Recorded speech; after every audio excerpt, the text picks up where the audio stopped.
allons continuer, et nous l'avons prévu, de procéder à des visites de proximité comme je l'ai fait, comme nous l'avons déjà fait depuis que nous avons commencé la campagne.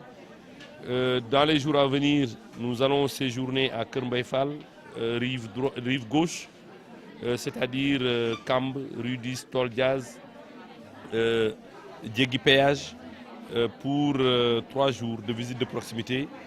Et nous allons également faire 2 jours de visite de proximité dans le village de Grand Mbao, mais également 2 jours de proximité dans le village de Petit Mbao, Pelgue et Abgor.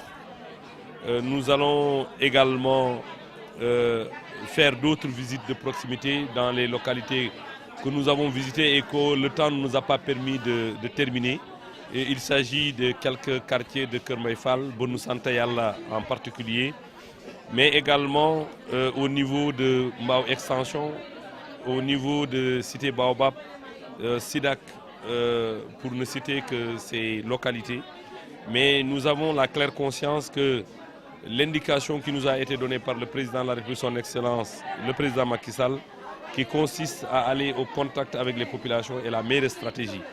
Ce que nous avons reçu comme retour d'information nous rassure encore une fois et nous assure que nous allons gagner, Inch'Allah, le 24 février, avec un minimum de 70% dans la commune de Mbao et dans le département de Pikine.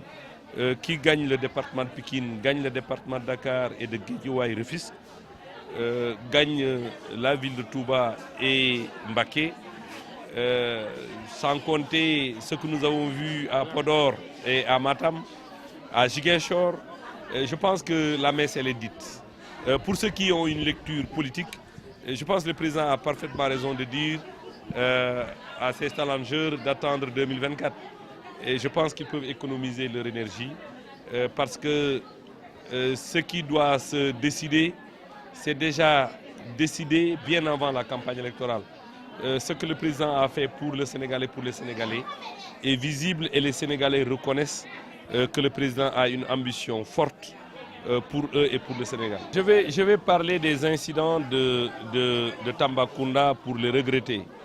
Je pense que j'en profite pour présenter mes condoléances à tous ceux-là qui ont perdu la vie.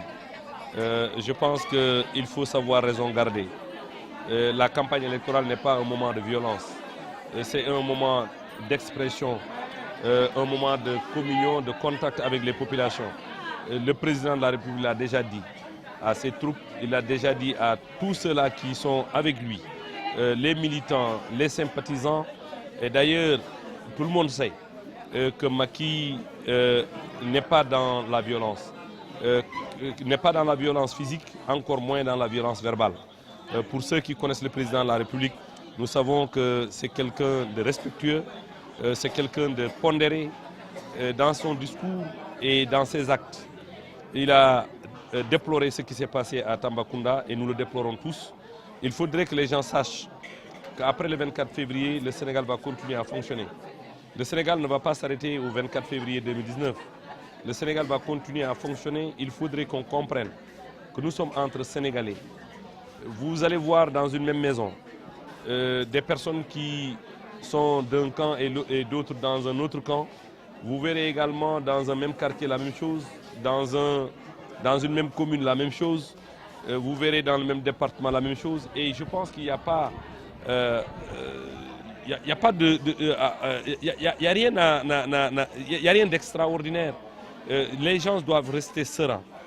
Chacun peut faire sa campagne librement, sans qu'il y ait contact physique, sans qu'il y ait ce qui s'est passé au niveau de Tambacounda, que nous regrettons et que nous déplorons.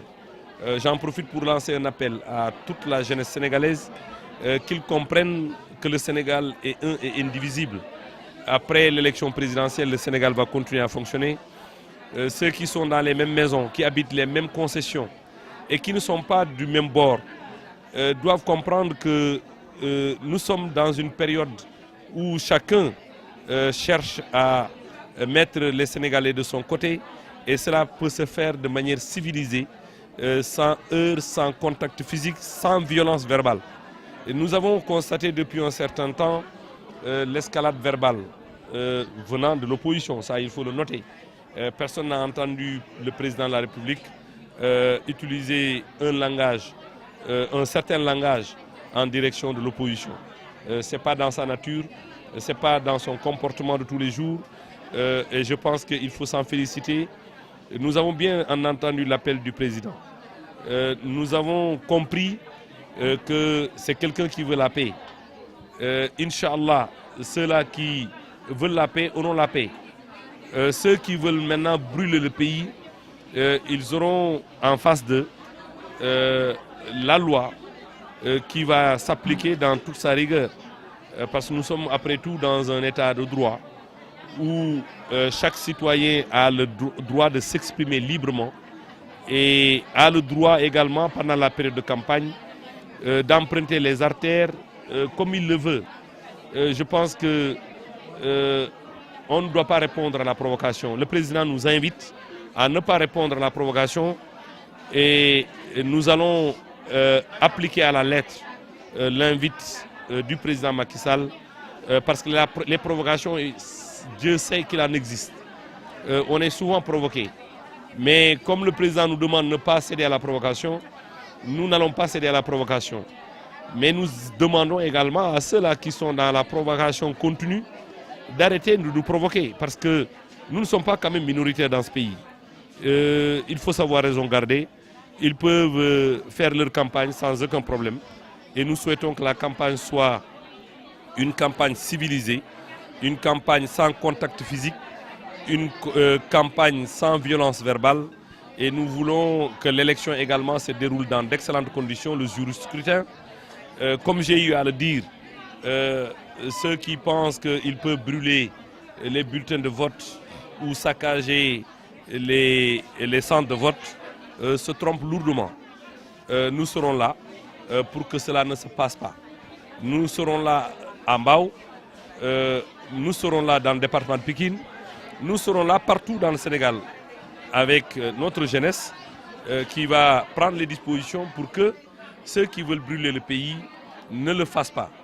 Vous savez, je vais quand même le dire et le répéter. Karim aurait dû dire à son papa de ne pas se lancer dans ce combat. Moi, à son âge, et d'ailleurs personne d'entre nous n'accepte que son père, avec l'âge qu'il a, de se battre pour lui. Si vraiment il est conscient et conséquent, c'était à lui de descendre sur le terrain. Mais il ne peut pas attendre qu'un vieux de 95, 98 ans, lui continue à lui déblayer le terrain, continue à descendre sur le terrain pour lui. Et je pense que également les Sénégalais sont conscients que Abdoulaye Wade, en venant au Sénégal, n'est pas venu avec Karim Wade, n'est pas venu avec Sindiély. Il les a laissés là-bas au frais et a demandé à la jeunesse sénégalaise de se sacrifier pour quelqu'un qui ne veut pas mouiller le maillot et qui ne veut pas être sur le terrain. Je pense que dans les jours à venir, nous entendrons les porteurs ont l'habitude de parler. Les guides religieux vont parler pour appeler Abdoulaye Wade quand même à la raison. Je pense que c'est important pour nous tous en tant que Sénégalais. C'est important pour le Sénégal. Le Sénégal n'est pas un pays à brûler et le Sénégal ne s'arrêtera pas le 24 février. Pour nous, le 24 février, c'est demain. C'est le